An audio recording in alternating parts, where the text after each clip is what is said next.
This is a video demonstration for Vectorcam to show its 5-axis machining capabilities. I'm going to start by just showing you how it's done for a 2.5-axis part. Here's a part that I have.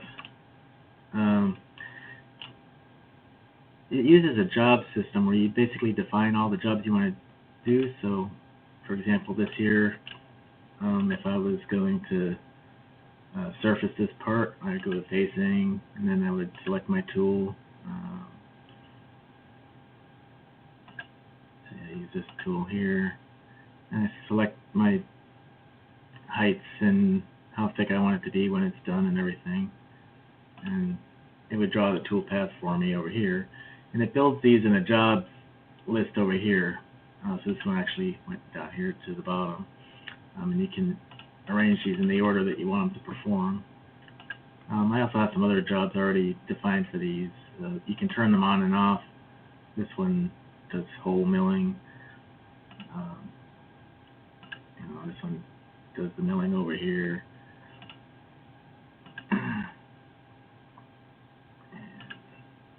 This is the finishing cuts. And this is the contour cuts. And then the finishing cut. So basically you build all your tool paths over there, and then the idea is that you push your generate NC program here and pick out your post-processor out of the list, and then it just spits out the whole entire program for you, and this is complete and ready to run on the machine. You don't need to do any manual editing for it. I've got my tool commands in here, I've got my feed rates for that tool, I've got all my codes in here, and then I come down here, I've got the next tool, and then I get its feed rates and everything. If I want to change something, then I just go back to the job. Like if I wanted to, change my tool diameter or something like that, I could go in here and go change parameters, select a different tool out of my tool library, and then just recalculate it, and then regenerate it, and it would be ready to go. So that's basically how the job system works on here. Which I don't think you guys are using that for your router upstairs. I think that it's you just select the individual lines and just sort of manually generate them as they go, because that's the way it's always been done with Vector 9 and the older versions of Vector that didn't have this job system. But this job system is really what you need to have for 5-axis machining, so I wanted to give a quick overview of how that works first. Something simpler. So let me get to your part here.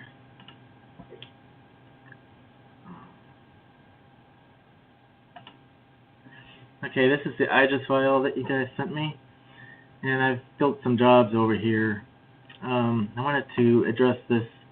I don't know why some of these surfaces are coming in like this. It's something to do with the way they're drawn, that they were used some surface feature that maybe Vectorcam doesn't quite understand. I've been able to redraw some of them. All I have to do is come in here and go to 3D CAD and then extract the boundary edges, so then it draws a highlight that you can't really see so well because there's so much white, but it draws a highlight around the edge of the surface. Then I can come in here and I can delete the surface and then reselect the highlight. If I try to just do planar from chain, it's not working because I think this is got some sort of maybe compound curve to it or something like that. But I am able to do it if I select just the top and the bottom and do a ruled surface, and that seems to work just fine. And now I have the surface. Some of them I'm able to fix like that, and some of them I'm not. I'm not sure why. It's something to do with surfaces, though, and I think we can probably get around that. I think the ones I have an issue with, it's just using some different method of generating the surface that I think you could probably change either how it's being converted to IGES or how the surfaces are in Rhino to make it work. But as you can see, most of the surfaces are just fine. And all that really doesn't even matter at all. Because it's just the way it's displayed. I did a little example down here using this one that has this thing. just to show that the toolpaths do process just fine over it, so you don't even have to fix them if you don't want to. I'm going to use this area as a demonstration to show the 5-axis machining. In the 5-axis tab, there's 3 options as far as general categories for the 5-axis machining. There's roughing, finishing, and swarf machining. These are very deceiving that there's only 3 of them because there's actually a lot of options. When you come in here, you select your tool, and then you can select a few various angles and things like that. When you're doing 5-axis machining, there's always a balance between the quality of the cut and how long it takes the machine to do it. There's this cusp height here. If you're using a ball end mill, you can set these things to real little values, and these little peaks will be almost non-existent, but it's going to take the machine like days or weeks to do that.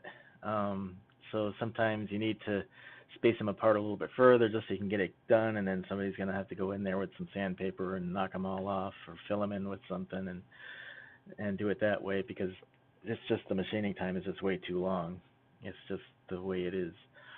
But this allows you to control that, and you'll probably find that there'll be some areas that you could actually put a flat end mill in there and keep it tangent to the surface, and it'll come out nice and perfectly flat. But there's other areas that it's even a similar shaped thing, but you just can't do that because you can't get the head in there to do what you want to do. So then you have to revert to other methods where you turn at a certain angle and tilt, and you kind of get in there and then machine it like that. So there's a lot to it, and you need a lot of control to be able to have all these different situations to be able to get the job done. So this basically sets up the initial, what I'm trying to machine, which surfaces they're going to be, and the basic parameters. But then you have also tool axis control, and this is actually a bit more in depth. This has all got to do with how the thing is going to be tilted and turned to get in there and do it. And then there's also a section where it looks for gouges, where you're unintentionally cutting something that you didn't mean to.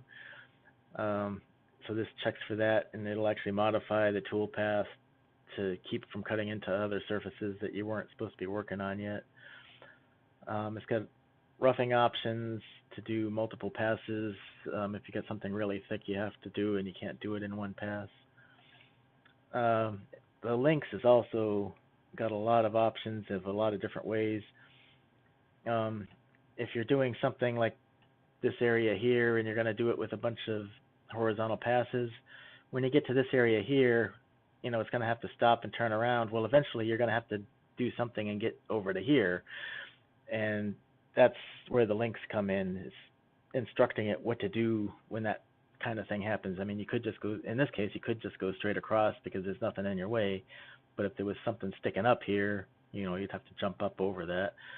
And then, how far do you go and how high do you do it and all that. There's a lot of options for every possible gap in the contour. And then there's also options for the retracts and how high you retract and things like that. There's a lot of options with that. And then there's also lead-ins and lead-outs, where you kind of roll into the part instead of plunging straight to it. You kind of come up close to it, and then you do a radius into it, and then you start machining and that kind of thing. This jobs tab allows you to set the feed rates for everything, and you can also name things so that you can figure out what they are later. And then it has the geometry tab, and this is where you select your actual geometry. So if I was going to machine this surface over here, I would say that's my drive surface, and now I've got a little pointer here to select my surface, and I can click on it, and then when I accept it, I hit enter, and then it'll use that surface for that. And then you can set other surfaces to check for gouges, and then depending on the options you use and these other things, these other surfaces or contours will come into play. So that's basically how the dialogues work. Alright, so I've set up a whole bunch of jobs in here to kind of give you an idea. I use this this whole area, but I started off with doing the bottom of this. You can turn the tool paths on and off, and it makes it a lot more clear what's going on, because otherwise you end up with so many tool paths all on top of each other, you really can't see anything at all. So if I turn this one on here, now you can see that I've defined a job that does a horizontal thing, and this is with a flat end mill, so that when this is done, I'll have a really nice flat surface in here. I can go to the parameters and edit them so you can see what I did to achieve that. I told it I wanted parallel cuts. I just left it 90 degrees and 90 degrees. Now this is with respect to the machine, and this is a little bit of an angle, so you can see here, if I'm going on X and Y at 90 degrees, it's actually coming in like that. I could turn that a little bit, and if I knew what that angle was, and I could make it straight to that if I wanted to, but it's not even really necessary. But that's the kind of things you can do. I did a zigzag cut because I didn't want to be jumping up and down to keep doing it in the same direction, but for some materials you want to always go in the same direction, because the bit only cuts really well going one way, and it doesn't cut very well going the opposite way. Especially on those big 5-axis machines like that with a lot of travel. When you're hanging way down there like that, the end of that bit is nowhere near as rigid as you would think it is. Those things move around a lot. So you may find that doing a conventional cut's more desirable. You may find that doing a climb cut's more desirable, or you may find that you can do both and do a zigzag cut. It's there's a lot of variables to it. On here, I kept it tilted relative to the cutting direction. I'm not going to go through all these because there's just so many of them. But you can see in my geometry, I selected this as my geometry. And then I did do surface check, and I selected all the surrounding surfaces to make sure that I didn't put gouges in those. And it generated a toolpath. Now I do have a few links where it jumped up and down. I don't have to go all the way up to the top like that, just to use this as an example. In the links here, if I tell them to just do a direct link, which I'll do here, I'll set these to direct. And then I recalculate my job. Wrong button. And now you can see that it stays down here, and it doesn't come all the way up and down. So there's a lot of options to it. There's some places that you can't do that. This is one place you can do it, but there's other places you can't do it, because if you're turned around sideways underneath something and you try to do a direct link, you could, like for example, if I was going to do all this together at once and it was down here and it wanted to link to somewhere way up here, it would just try to cut diagonally through the whole thing, and that of course wouldn't work. So then you have to do, every link has to return back up to a safe clearance plane and then reapproach it again, because where it's going to connect to isn't even on the same area as it came from. So that's a little bit of an overview on how that works. I also defined these around here.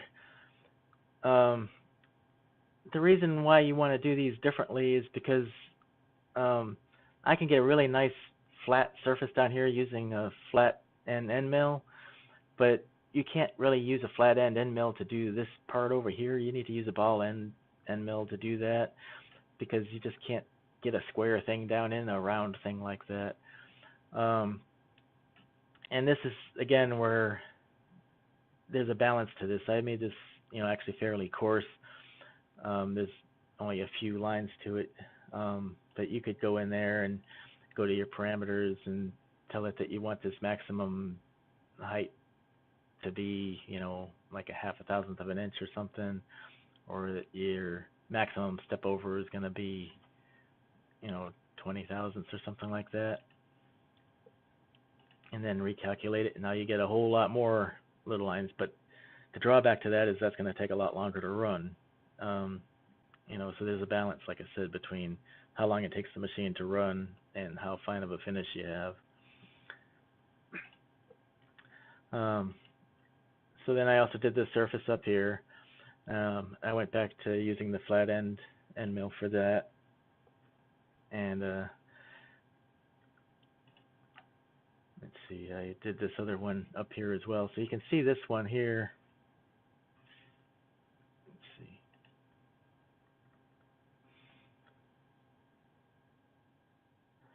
This one here. The reason why these stop short of each other is because the radius of the bit will actually bring it right to that line, and the radius of the bit coming this way will bring it right to that line. If the toolpath went all the way to the line, then the toolpath would be gouging into this part, and this one would be gouging into that part. And I'll show you real quick how I defined that. Again, I did parallel cuts here, and then in the geometry, I set this as my drive surface, and then I set this one as my check surface. So while it's trying to cover this entire surface with toolpaths, when it did the check, it saw that it was unable to go all the way to it hit this part, because otherwise it would have put a gouge in there. So then it backed it off to just the distance where it would just come right to that line exactly, and then turn around and back off. This end over here, I didn't have to bother selecting this as another check surface, because it really doesn't matter what the bit does. If it's on this plane going in this direction, it can be going all the way up here. It makes no difference, because this is going to be cut off later by something else anyway. There's no way the bit could do anything there. So you only really need to put the checks where you need them. So that's how that kind of works. All right, and then I started to do some more complicated things here. These here are coming in at an angle here and then rolling up so that they're doing the flat surface and the radius all at the same time. Let me turn on another one.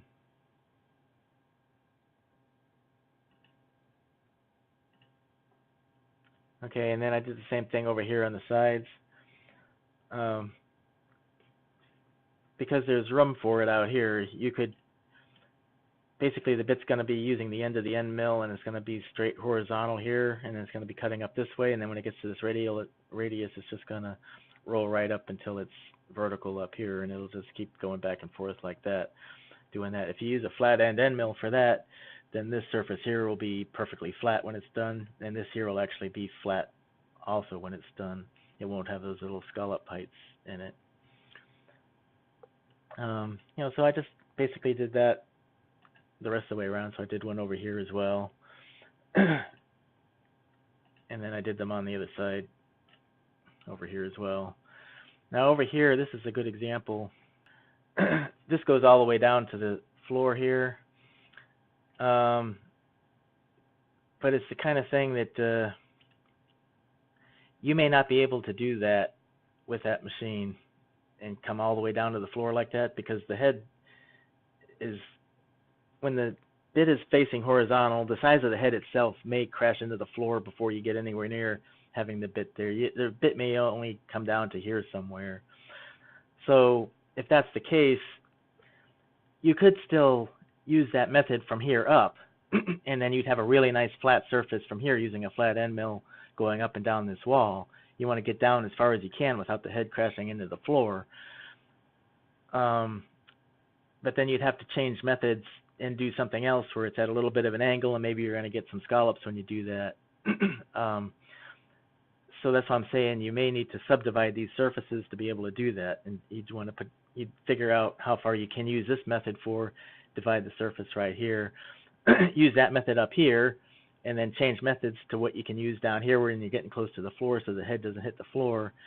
Then, if that method produces some, some little peaks and things like that, you only have to sand down the peaks in this one little area down here. This area up here didn't need to use that method.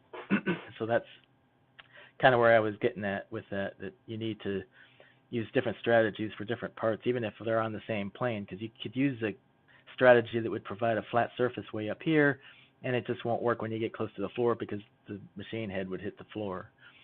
And the same thing over here where you're going underneath this entry here.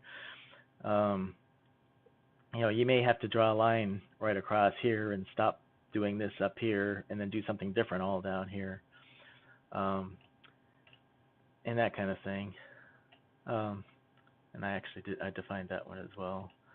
That one actually, this is one giant surface, so when I select that surface, it goes all the way back here and does all that. So if the head doesn't hit the floor and you could be perfectly horizontal and do that, then you could do this all in one pass just like that, and that would be fine. Um, in here on this surface here, again, I don't know if that's even actually possible because the rest of the machine might hit this back here. So we may have to tilt it a little bit and turn it a little bit and come at a little bit of an angle to get in there and do that so that the machine is in here. Um, there's a lot of variables to it, and a lot of different ways of controlling it. I also did these as well. If you see here, this toolpath comes up the sides and rolls over this nice and neat, and this one comes up the side and rolls over here nice and neat, but we still have these corners here that we have to do something with. So I made some toolpaths for those as well. So let me turn that on. That does a little pass here that just cleans up that corner nice and neat around there. And then I've got one over here that's it's over on the other side here. Let's see if I can get over there. So that's the one that's on the other side over there. So yeah, I was wanting to show the simulator cutting away something with this. Uh, this is the kind of thing where I don't think you would be really cutting this whole entire thing out of like a one gigantic huge block of something. More of the cases you would probably, build a frame that was kind of close to the shape and then build it up with some kind of material, so that that material would be like, an inch or two thick, and then you'd cut that away. Um, and if you wanted to use the simulator to see how the cuts were going to come out, then the best thing to do would be to have a solid model of the shape of the rough part before you started machining it. So if you were going to build a frame and then build up material on the frame, you'd want a solid model of what the outside of that would look like, approximately. Um, but for this example here, because that's kind of an involved process, I just drew a rectangular box with this box dot thing here, which I turn on here. So basically everything inside this purple rectangle is going to be in the simulator, just so that you can see it cutting away something. So since I'm using this box to represent the stock that I'm going to cut it out of, I put in a roughing pass. And this is just a whole bunch of tool paths that would cut away everything out of the block that doesn't come anywhere near the final finished surfaces.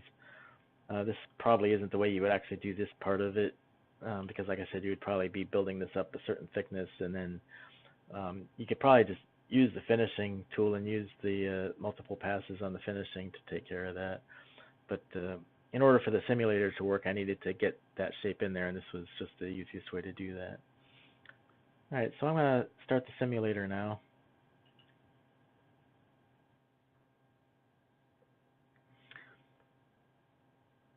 Okay, now we have the simulator running. And I'm going to just run it. I got it turned up pretty fast. I'll slow it down a little bit so you can see it move. That's still pretty fast. There. This is just a roughing pass.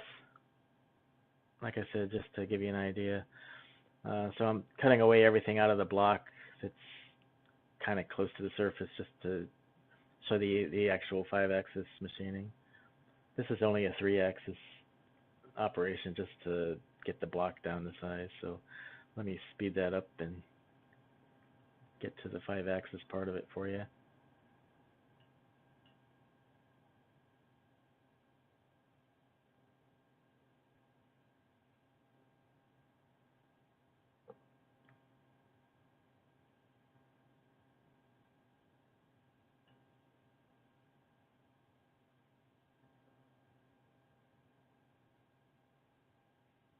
All right, now this is the part of the 5-axis toolpath that I did. So this is doing the floor down here with that flat end mill. And now I've got this small little ball nose end mill that I'm doing here. I had to have a real small radius so that I can get down inside this radius that's down in here. So I just used the same one for all this. I'll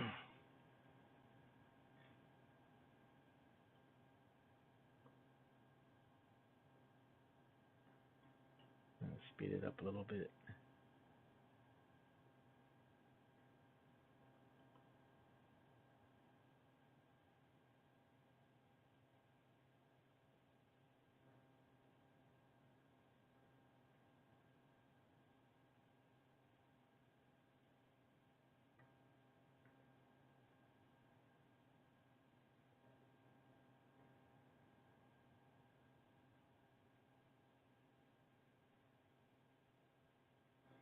Alright, when I finish this, I'm going to change tools again. Now we're going to cut these flat surfaces here, again with another flat bottom end mill, so we have a nice flat surface. Those will need very little cleanup afterwards. They'll have no little peaks or anything.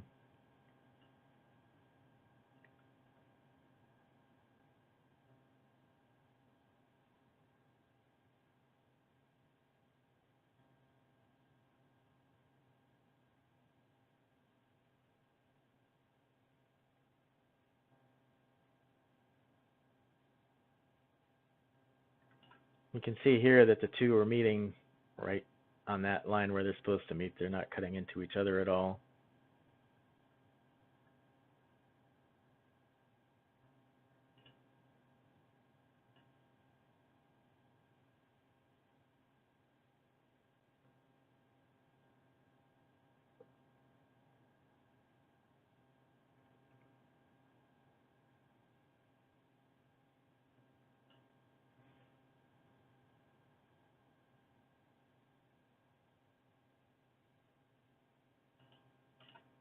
Let me see if I can turn this around. And this is doing this detail here. This is one thing, this particular part of the job may not even be possible because of the thing that's coming out down here, but I just wanted to show it coming around the corner like that.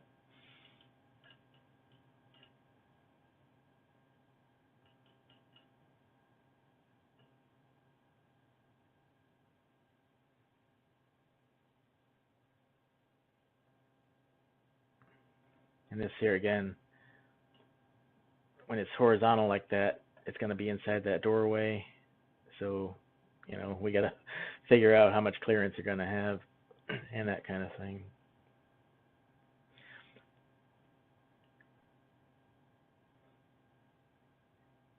Now, this simulator will model the entire machine as well, but we'll have to have a solid model of at least the entire 5-axis head. You know, and being that the manufacturer isn't around anymore, I don't think we're going to be able to just download that somewhere. But you know, if we took the time and made the solid model of the head, then that could be used to in the simulator to simulate the entire head.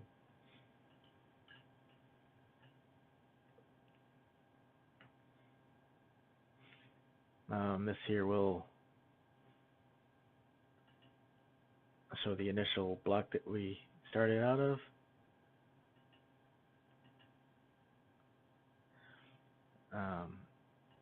It'll also show the entire workpiece as well.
turn this thing around. Here we go.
It does an automatic quality adjustment whenever you stop turning it around.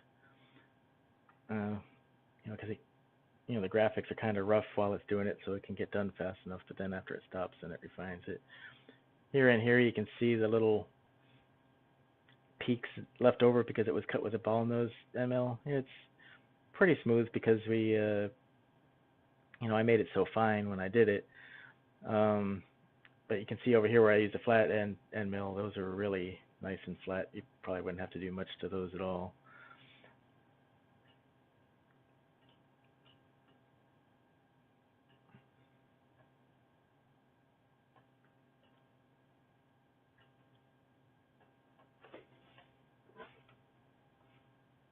So that gives you an overview of basically the process, and if you guys have any questions, feel free to ask. Thank you for watching.